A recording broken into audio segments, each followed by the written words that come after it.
এবার কী করছো, নষ্ট করছো কেন? বলছে না না এগুলো টেস্টার, এগুলো দেখা যায় না। ঠিক আছে ভালো তো, এবার তো যখন কোথাও যাওয়ার হবে এখানে এসে টেস্টারগুলো ঠোঁটে মেখে চলে যাবে, তাহলে লিপস্টিক কিনতেই হবে না, সবচেয়ে পয়সা বেঁচে গেল। কি বুদ্ধি না আমার বলো। বলছে হ্যাঁ আমি একটা কিনবো বলে আবার চলে গেলো কোথায় গিয়ে আবার পার্স ব্যাগ দেখছে।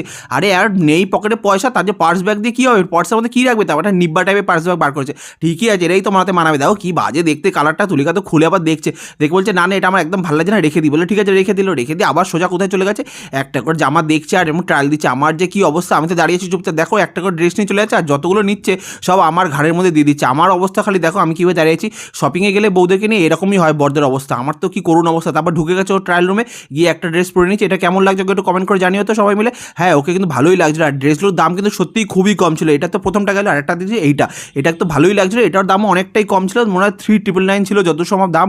এবার ওকে তো খুব সুন্দর লাগলো, কেমন লাগছে তোমরা অবশ্যই কমেন্ট করে জানিও। তারপর ওগুলো রেখে আবার একটা কোথাও চলে গেছে, কি আবার হাফ প্যান্ট দেখছে। আরে হাফ প্যান্ট বারবার করে দেখছে কেন, বলছে এটা তোমার জন্য। তারপর ওখানে